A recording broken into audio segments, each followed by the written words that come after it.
एक व्यापारी अपना व्यापार करने के लिए एक शहर से दूसरे शहर में जाता है।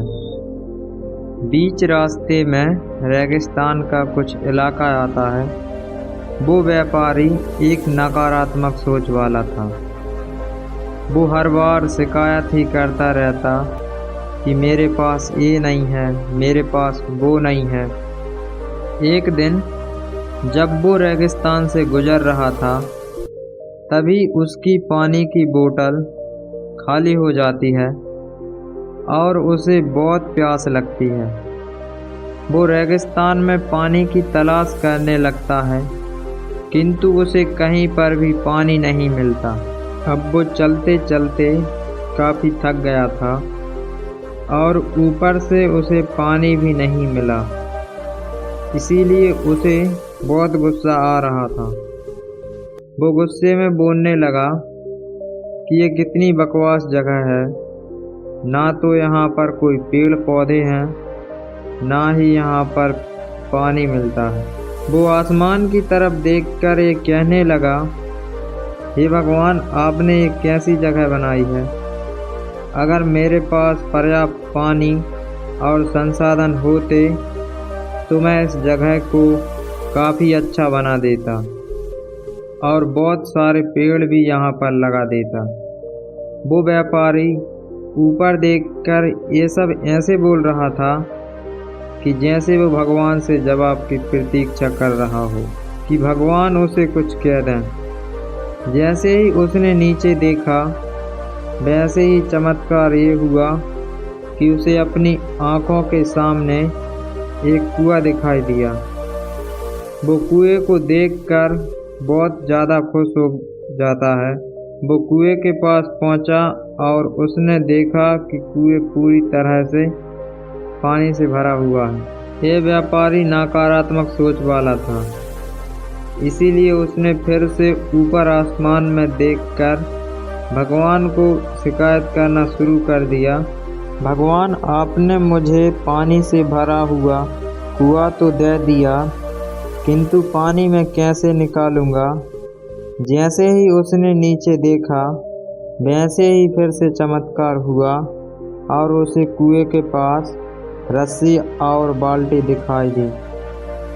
पर यह इंसान तो फिर से ऊपर देखकर भगवान से शिकायत करने लगा कि हे भगवान, अब आप ही बताएं कि मैं इस पानी को ले जाऊंगा कैसे। तभी उसे ऐसा एहसास होता है कि उसके पीछे कोई खड़ा है।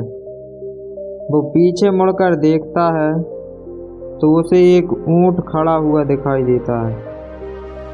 अब वो घबरा जाता है और सोचने लगता है कि मैंने तो बातों ही बातों में भगवान से कह दिया, किंतु अब मुझे सच में यहाँ पर हरियाली भी करनी पड़ेगी और पेड़ भी लगाने पड़ेंगे।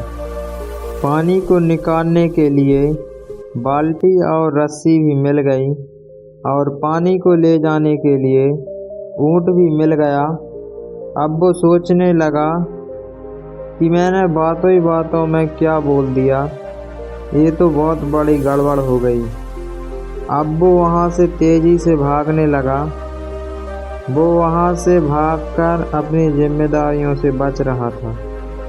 तभी एक कागज़ उड़ते हुए उसके पास आता है और जब वो उस कागज़ को पकड़कर देखता है तो उस पर लिखा हुआ था कि मैंने तुम्हें पानी दिया, साथ ही साथ रस्सी और बाल्टी भी दी, पानी को ले जाने के लिए साधन भी दिया, तो फिर तुम क्यों बचकर भाग रहे हो।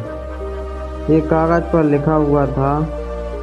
पढ़कर उस व्यापारी को पता नहीं चल रहा था कि ये मेरे साथ क्या हो रहा है। वो वहाँ से भागता हुआ रेगिस्तान को पार कर देता है, पर वहाँ पर उसने हरियाली नहीं बनाई। इस व्यापारी की तरह ही हम लोग हमेशा शिकायत ही करते रहते हैं कि मेरे पास ये नहीं है, मेरे पास वो नहीं है। जब हमें सब कुछ मिल जाता है तब भी हम कुछ नहीं करते। जिसे सच में कुछ करना ही होता है वो शिकायत नहीं करते। हम अपनी असफलता का दोष दूसरे लोगों को देते हैं। हम अपने आप की भी जिम्मेदारी नहीं लेते और हर बार शिकायत ही करते रहते हैं। अगर आपको सच में सफल होना है तो फिर सबसे पहले आप जो भी कर रहे हैं उसकी 100% जिम्मेदारी लेनी पड़ेगी, क्योंकि सफल हमें होना है तो फिर जिम्मेदारियां भी हमें ही लेनी पड़ेगी। अगर आपको हमारी स्टोरी अच्छी लगी हो तो अपने दोस्तों के साथ शेयर ज़रूर करें और कमेंट में ज़रूर बताएं कि आपको हमारी स्टोरी कैसी लगी। धन्यवाद।